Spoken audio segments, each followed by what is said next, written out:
Olá, sombrios, tudo bem? Antes de começar o vídeo, já peço a você que deixe seu like, se inscreva e compartilhe o vídeo. Gosta do nosso conteúdo e deseja ajudar o canal? Clica no botão de valeu e contribua com o que seu coração desejar ou seja membro. Faça parte do clube de canais, acesse o link na descrição do vídeo e veja qual categoria é mais confortável para você e faça sua inscrição. Também não esqueçam de hypar o vídeo, porque isso ajuda no engajamento. Eu estarei deixando o Pix na descrição do vídeo e peço a todos que dão valeu que troquem pelo Pix. Não importa o valor, vai estar me ajudando muito, mas estejam à vontade para ajudar como quiserem. Desde já eu agradeço. O segundo uivo atravessou a noite como uma lâmina, mais próximo e mais denso, trazendo consigo algo que parecia vibrar nos ossos. Martins recuou um passo, levando a mão ao peito como se o coração estivesse tentando escapar dali. O ar ficou pesado, e cada inspiração dele soava como um esforço descomunal, um ranger de correntes que se partia dentro do peito. Os olhos de âmbar cintilaram ainda mais fortes, refletindo não apenas a luz da varanda, mas um brilho próprio e animal, como brasas que se reacendem diante do vento. Não, murmurou entre dentes cerrados, os músculos do maxilar duros como pedra. Augusto se aproximou tentando entender, mas já sentia o ambiente mudar ao redor do amigo. O cheiro da noite parecia diferente, carregado de terra, de sangue e de instinto.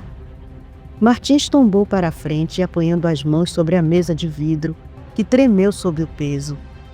As veias em seus braços se dilatavam, os punhos se fechavam como garras, e as unhas já não pareciam as mesmas. Afiavam-se discretas, prontas para rasgar. O suor brotava frio em sua pele, mas seus olhos ardiam como fogo. "Você ouviu?" disse ele com a voz grave, mais rouca, um timbre que não era só humano. "Está me chamando. Aquela coisa está me chamando. Ela me conhece." Rafaela, pálida, se levantou da cadeira onde Juliana a havia colocado. Seu pensamento agora em Martins e na lembrança do que havia acontecido na sua antiga casa. Ela, esquecendo o medo por um instante, se guiou pelas cadeiras da cozinha e depois pela parede que levava ao corredor, se aproximando da varanda. Os olhos marejados e o pensamento em Martins. Não é o mesmo. Esse é diferente, mais grave. Ela pensava, sentindo o coração aos pulos. Martins sentiu o cheiro do medo dela, misturado à preocupação que ele sabia ser por ele, antes mesmo dela chegar. Ele ergueu o rosto na direção da porta, e naquele olhar dividido havia dor e terror.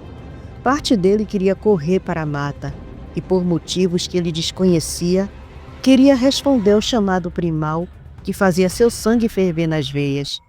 E outra parte, agarrada ao amor e à consciência, lutava para permanecer ali, no concreto da varanda, esperando por ela. Augusto observava atônito. Sentiu um nó apertar na garganta. Pela primeira vez, a lógica médica cedeu espaço ao arrepio da incerteza. O que via não podia ser reduzido a exames ou explicações clínicas. Era algo maior, mais antigo e mais sombrio. Será que o soro era responsável por aquela mutação? Se perguntava com os olhos cravados em Martins. Martins respirava como um animal acuado e arfante, cada som vindo das entranhas. Ele ergueu a mão tremendo e passou pelo rosto tentando esconder o âmbar incandescente de seus olhos que lhe davam uma visão diferente do jardim e da mata visível. Tudo parecia mais vivo, com cores que pulsavam. Ele conseguia enxergar cada canto do jardim, cada criatura viva, e os sons ficaram mais nítidos. Ele conseguia ouvir o coração de Augusto num ritmo acelerado, os passos de Rafaela e os corações de Edmar e Juliana e o cheiro do medo. O desespero de Martins aumentou quando ele sentiu uma voz em sua cabeça. Era feroz e animalesca. "Não lute." Ele tampou os ouvidos como se aquilo pudesse calar a voz. Eu não sei quanto tempo vou conseguir, disse com a voz oscilando entre homem e fera. E lá fora um terceiro uivo ecoou, mais perto ainda, quase à beira da propriedade. Martins compreendeu. Ele sabia o que aquela fera dizia. Era ela em sua cabeça. O corpo de Martins estremeceu como se tivesse levado um choque, e sua postura se ergueu de repente, selvagem, pronto para correr. A lua já se erguia alta sobre a mansão Bonerges, lançando sombras longas pelo jardim silencioso. O vento agitava as copas das árvores, trazendo consigo um presságio pesado, como se a noite estivesse em suspenso, à espera de algo terrível. Augusto encarou Martins fascinado e aterrorizado com aquela mutação, os olhos arregalados diante da transformação gradual que via acontecer. A voz dele saiu num sussurro incrédulo. Você compreende o uivo desse lobo? Martins voltou a olhar para ele, e o que Augusto viu fez seu coração querer saltar pela boca. Os traços de Martins estavam mais rudes, a pele esticada, os músculos pulsando como se algo crescesse sob a carne. Por um instante teve a impressão de que Martins havia aumentado de tamanho. Sua voz grave e rouca vibrou no ar com uma intensidade animalesca. Aquilo não é um lobo, Augusto. É um lobisomem. E ele está me chamando. Juliana e Edmar, que haviam seguido atrás da filha, congelaram ao ver a aparência animalesca do patrão. O instinto de Juliana gritou, e ela agarrou Rafaela pelos braços, tentando puxá-la para dentro de casa. Mas Rafaela resistia com uma determinação quase desesperada. Não, mãe. Eu sei o que está acontecendo. O senhor Bonerges precisa de mim, disse Rafaela com a voz embargada pela urgência. Juliana girou a filha para encará-la, os olhos cheios de pavor, a voz alterada quase em um grito. Você ficou louca, Rafaela? Não vê que ele está perdendo o controle? Vai acabar lhe machucando. Mas Rafaela se desvencilhou, insistindo com uma coragem que parecia nascida do coração e não da razão. Não vai, ele não vai. Não me machucou da outra vez e não vai me machucar agora. Juliana ficou atônita com aquelas palavras, sentindo o chão fugir debaixo dos pés. Edmar, percebendo o desespero da esposa, a envolveu num abraço firme, tentando apaziguar. Dê um crédito de confiança a ela, Juliana, disse baixinho, mas convicto. Eu também não acho que o patrão irá machucá-la. Guiada pelo instinto e pela lembrança daquela noite em que se sentira segura, Rafaela caminhou na direção de Martins, apoiando-se pela parede. O som da respiração ofegante dele a guiava, misturado ao perfume amadeirado que conhecia, agora temperado pelo suor quente da tensão. O coração dela batia acelerado, mas cada passo a fazia mais firme. Rafaela avançou pela parede, guiada como sempre pela ponta dos dedos. Quando se aproximou de Martins, estendeu a mão sem hesitar. Ao primeiro toque, descreveu-se uma pequena catástrofe íntima. Ela sentiu a pele dele quente, como se o corpo estivesse inflamado por dentro. Sentiu também o pelo sob a camisa, áspero e surpreendentemente macio ao mesmo tempo. Os músculos tensos que pareciam comprimir o ar, e o coração dele batendo acelerado, quase descompassado, sob a palma da mão. Ao senti-la, ele recuou. Não queria que ela ouvisse ou o sentisse naquele estado. Mas Rafaela não recuou. Estendeu a mão e segurou firme na manga de sua camisa, o sentindo com mais intensidade. Para Rafaela, o mundo formou-se em texturas e cheiros. A tensão em seu corpo, os pelos espessos em seu braço, o cheiro de suor que começava a secar em filetes. Ela passou os dedos pelo antebraço e percebeu pequenas fendas no tecido, os fios de pelos saltando por onde a roupa cedera. Emocionou-se, mas não recuou. Havia medo, sim. O medo de menina tentando proteger o que ama. Mas sobreposto a isso, havia uma coragem mansa, um lugar de confiança que aprendeu a construir pelo tato. Quando alcançou o corpo dele, estendeu a mão trêmula e tocou seu peito. O choque a fez prender a respiração. O tecido da camisa estava esticado até o limite, rasgado em alguns pontos, revelando pelos que surgiam. A pele queimava sob seus dedos, tensionada, vibrando como se abrigasse um poder contido a custo. O tremor do corpo dele não era só de fúria, era também de dor e de conflito. E sua respiração era forte e irregular. Rafaela recuou a mão e envolveu seu braço seguindo até a mão dele e entrelaçou os dedos nos dele, envolvendo-o como se quisesse prendê-lo à humanidade que ainda restava. Com a voz baixa, mas firme, falou suplicante: Senhor Bonerges, me escute. Esse lobisomem não é o mesmo. O uivo é mais grave. O senhor também não é o mesmo daquela noite. Sei que o entende, mas não o escute, por favor. Precisa se acalmar. Não responda. Não vá, por favor. Fique comigo. Você não é como ele. As palavras dela atravessaram o turbilhão em que Martins estava mergulhado. O toque delicado, o calor da mão dela contra a sua pele em mutação, trouxe-lhe uma calma que não sabia de onde vinha. O cheiro dela, a voz suplicante, a confiança sem reservas. Tudo aquilo o fez estremecer. O toque dela teve efeito imediato e quase sobrenatural em Martins. A química que ela exalava, o calor seguro da mão, a voz baixa e firme, tudo aquilo funcionou como âncora.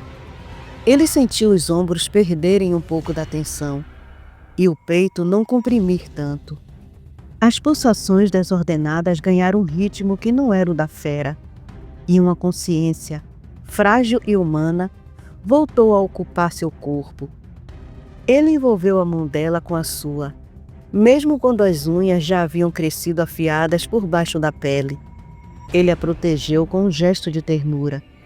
Por dentro, Martins experimentou uma avalanche de sentimentos.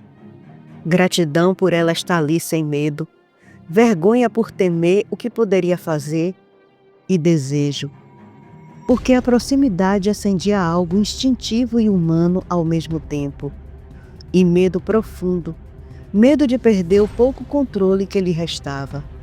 Seus sentidos, já em alerta, captaram cada minúscula variação no toque dela.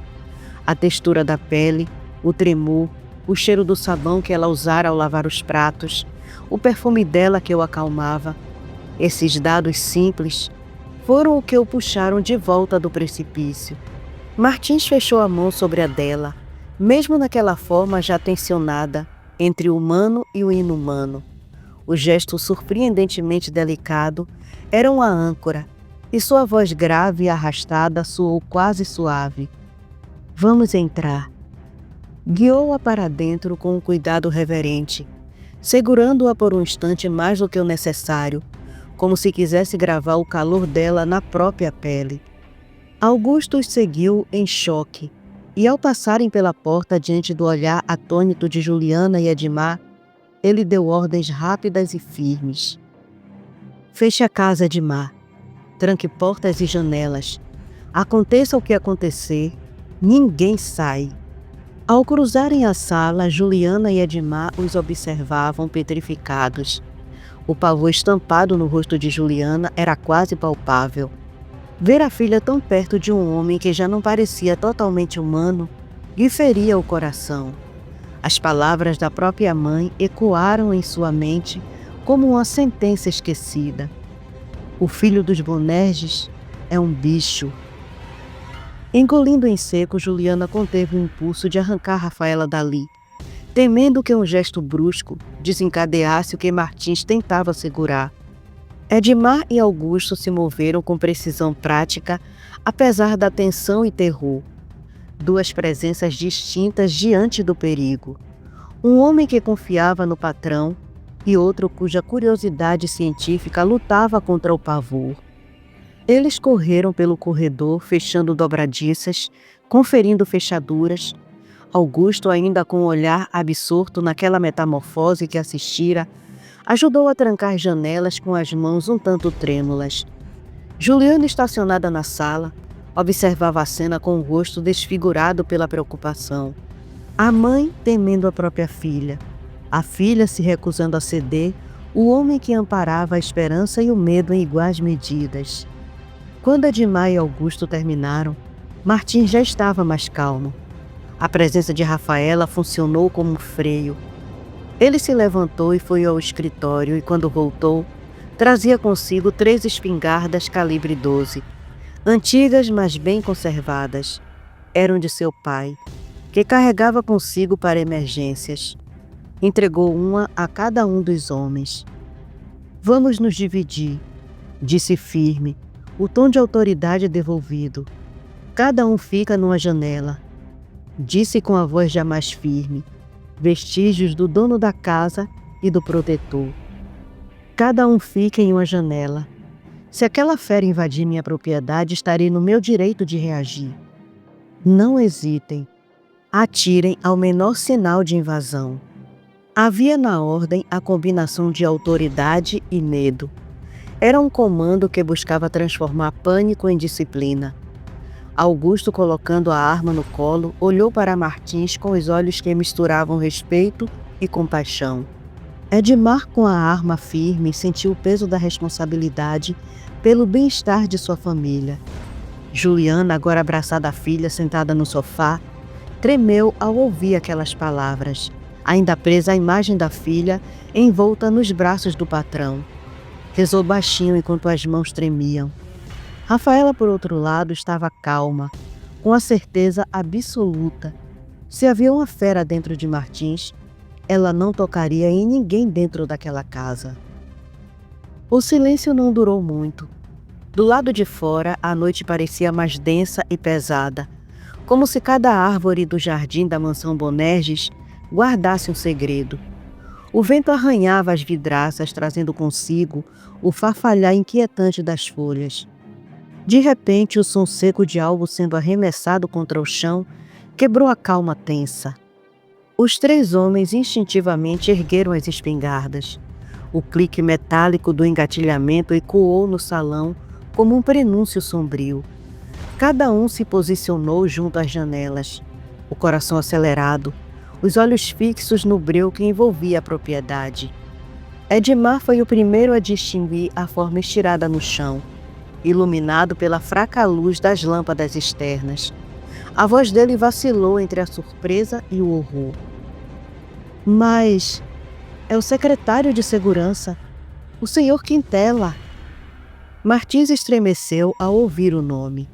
O suor escorreu por sua têmpora escaldante e seus dedos se apertaram contra a coronha da arma até os nós das mãos ficarem brancos. O olhar dele faiscou em âmbar e por um instante denunciando a fera que lutava para emergir. Minutos depois, o impossível se tornou realidade. Das sombras, uma criatura negra de pelo grosso e olhos brilhantes saltou com uma agilidade animalesca, atravessando o muro da propriedade. O impacto reverberou como um trovão abafado. A coisa, medindo mais de 2 metros, caminhava em 4 patas, com a naturalidade de uma besta selvagem. Cada passo fazia a terra tremer, até parar ao lado do corpo inerte de Orlando Quintela. Edmar e Augusto se entreolharam incrédulos. O sangue lhes gelou nas veias. Aquilo não era humano. Tampouco era apenas um animal. Era uma fera impossível, mas estava ali, diante dos olhos deles, respirando, rosnando e viva. A criatura ergueu-se lentamente sobre as patas traseiras. O gesto tão humano e ao mesmo tempo tão monstruoso arrepiou cada fibra de quem assistia. Então ela uivou, um som prolongado e dilacerante que parecia despedaçar o próprio ar. Os vidros das janelas tremeram sob a força do uivo, alguns trincando em rachaduras finas como teias. Edmar recuou um passo, o corpo inteiro vibrando de medo, e murmurou com a voz embargada: "Se esse monstro avançar, as janelas não vão segurá-lo." Martins respirou fundo, tentando manter a lucidez, mas a fera dentro dele respondia ao chamado do uivo como uma corda prestes a arrebentar. Ainda assim, a lembrança do toque de Rafaela queimava em sua pele. A delicadeza da mão dela envolvendo o braço em convulsão, o calor de sua confiança insensata. Aquilo prendia, o mantinha ancorado ao que ainda havia de humano nele. Ele então falou, a voz grave como um trovão contido, sem desviar os olhos do monstro lá fora. Então não erre o tiro, Edmar. Atrás dele, Rafaela permanecia firme, mesmo com o coração martelando no peito. O cheiro de suor e pólvora preenchia a sala, mas ela só conseguia sentir o calor da pele de Martins ainda impregnada em sua mão. O toque dele, pesado e delicado ao mesmo tempo, ainda pulsava nela como se fosse uma promessa de proteção. Martins, por sua vez, sentia a mesma marca. O contato dela não apenas o acalmara, gravara nele uma força estranha, uma coragem inesperada. Era como se a fera que rugia dentro de si tivesse encontrado nela não um inimigo, mas uma razão para permanecer contida. Lá fora, no entanto, o uivo ainda ecoava e o confronto inevitável se aproximava. Enquanto todos observavam a criatura pela janela, a noite parecia prender a respiração. O vento havia cessado, o jardim estava imóvel e o som dos animais noturnos havia desaparecido, como se a própria natureza se recolhesse diante daquilo que não deveria existir. A luz fraca das lâmpadas lançava reflexos trêmulos sobre o gramado, destacando a sombra colossal da fera negra, imóvel ao lado do corpo caído do secretário Orlando Quintela. Por um instante ninguém ousou respirar. O coração de Rafaela batia acelerado, o suor frio escorrendo por sua nuca. Edmar tinha os olhos arregalados, a espingarda firme, mas as mãos tremiam.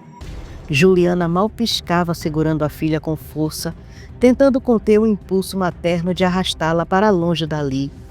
Augusto, tenso, observava através da vidraça, com o cano da arma colado ao vidro, o dedo pronto no gatilho.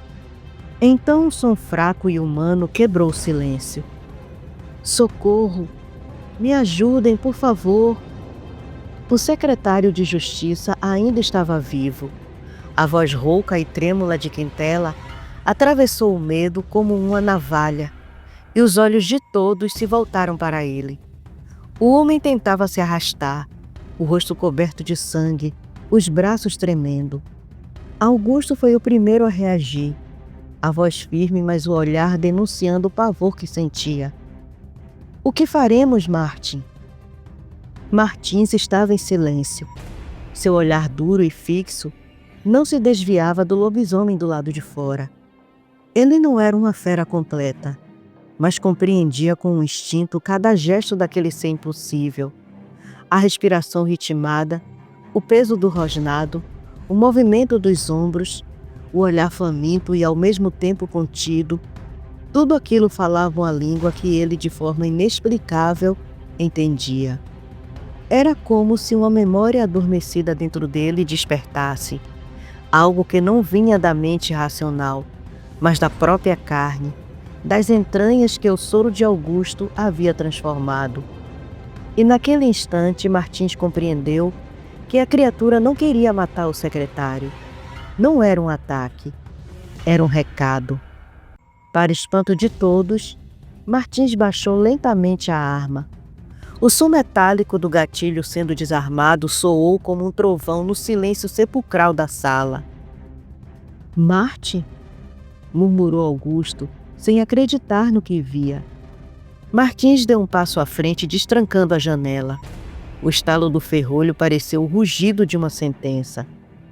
Edmar o agarrou pelo braço, a voz falhando de puro medo. O que está fazendo, Sr. Bonerges? Martins o olhou com serenidade, mas seus olhos âmbar queimavam com uma luz quase sobrenatural. Augusto, em desespero, deu um passo à frente, o rosto tenso, o suor escorrendo pela têmpora. Ficou louco? Aquela coisa vai despedaçar você. Martins se virou, libertando-se do aperto do amigo, com um movimento contido e quase gentil. Não, ele não vai me atacar, mas fiquem preparados para qualquer surpresa. Rafaela apertou a mão da mãe com força, o olhar preso na direção de Martins. O medo a consumiu quando entendeu o que ele estava fazendo. Ela não conseguia dizer nada, apenas ouvia os sons da janela sendo aberta. Do lado de fora, o ar estava frio e úmido. A grama reluzia sob a luz amarelada das lâmpadas. O corpo do secretário jazia a poucos metros, arfando. E mais adiante, a fera se erguia sobre as patas traseiras. Tinha mais de 2 metros de altura, a musculatura pulsante e o olhar fixo em Martins ardia em fúria contida. Martins caminhou lentamente até ela, a espingarda em mãos, os passos pesados e a respiração entrecortada. Parou a 5 metros da criatura, engatilhou a arma e perguntou com a voz firme, mas trêmula de tensão: "O que quer comigo? Por que trouxe esse homem até aqui?" A fera não se moveu, apenas o observava. O brilho âmbar dos olhos do lobisomem se misturava ao reflexo idêntico nos olhos de Bonerges. 2 feras se reconhecendo em silêncio. O vento soprou leve, carregando o cheiro de sangue, de terra molhada e de medo. E então ela falou. Para os que estavam dentro da casa, o som foi apenas um rosnado gutural e animalesco, impossível de ser compreendido. Mas para Bonerges, as palavras eram claras. Uma voz profunda, grotesca, feita de ódio e lembrança. Vejam só, o monstrinho da família Bonerges cresceu e mudou. Parece que minha contribuição serviu para alguma coisa. Tem menos pelo do que quando era criança. Um garotinho assustado de 10 anos, encarando uma fera do outro lado da cerca. Você se lembra, Martins Bonerges? O mundo pareceu parar. A espingarda tremia nas mãos de Martins. E o ar lhe faltou por um instante. As palavras daquela criatura abriram a ferida que ele julgava morta. Imagens antigas, sepultadas na mente, irromperam com violência. O cheiro metálico do sangue, o barulho da cerca rompendo, os olhos dourados o fitando quando era apenas um menino indefeso. Martins cambaleou um passo para trás, o olhar perdido e a respiração trêmula. O coração pulsava descompassado e um tremor profundo percorreu seus músculos. O passado que ele havia enterrado nas sombras da mente retornava com o mesmo gosto de medo e de ferro. A fera diante dele não era apenas uma ameaça. Era o eco de um trauma que seu subconsciente ocultou para preservá-lo. Um espelho daquilo que o destino estava forçando a se tornar. A noite se derramava pesada sobre a mansão. Do lado de fora, o vento assobiava entre os pinheiros, e a lua cheia clareava a grama onde eles estavam. O silêncio que envolvia o lugar era quase reverente, como se as paredes antigas escutassem o eco distante de um passado que nunca adormeceu. Bonerges fechou os olhos. A respiração se tornou lenta e pesada. E então o presente se dissolveu e sua mente recuou 36 anos atrás. Ele não era o homem marcado pelas rugas e pela gravidade da maldição. Voltava a ser o garoto de 10 anos, franzino, coberto de pelos, de olhar assustado e alma faminta por afeto. Uma criança que o mundo chamava de aberração. Lembrava-se perfeitamente do cheiro de cera e madeira velha da casa de Paraty. O corredor comprido, sempre à meia luz, os retratos dos antepassados, o fitando com repulsa silenciosa. Os criados o evitavam, a governanta o chamava de bicho, e os cochichos cortavam o ar como punhais. Filho amaldiçoado, coisa do demônio. Durante o dia vivia enclausurado. As janelas eram seu mundo. E o sol, aquele brilho dourado que tocava tudo e todos, era um privilégio negado. Seus pais o escondiam da vila, temendo a vergonha, o riso e o escândalo. Mas à noite o mundo se abria. Lembrava-se do pai batendo suavemente à porta com o jantar, trazendo o cheiro quente de pão e o leve sorriso de quem amava em silêncio. Era o pai que o levava para fora, quem o deixava correr descalço no jardim sob a bênção das estrelas. Era ali, entre as roseiras e os lírios, que o pequeno Martins Bonerges sentia-se livre. Mas naquela noite, a noite que mudaria tudo, o pai estava ausente. A mãe subiu com o jantar e ele recordava o timbre frio e impaciente da voz dela. Seu pai não está em casa, Martin.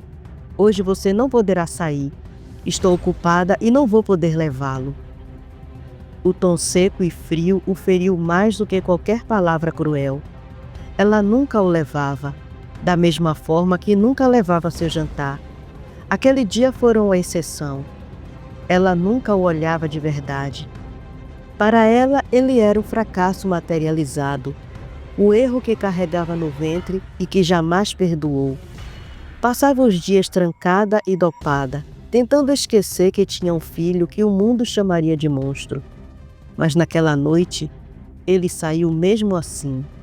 Conhecia cada som da casa, o som monótono do relógio e a respiração adormecida dos criados. Abriu a janela e sentiu o ar úmido da madrugada tocar-lhe o rosto. E com a leveza de quem fugia para viver, caminhou pelo telhado até alcançar o galho da velha figueira. Dali, saltou para o jardim.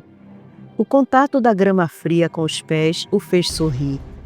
Era o gosto da liberdade. Correu entre as flores, subiu nas árvores, lançou pedrinhas na mata que contornava a propriedade.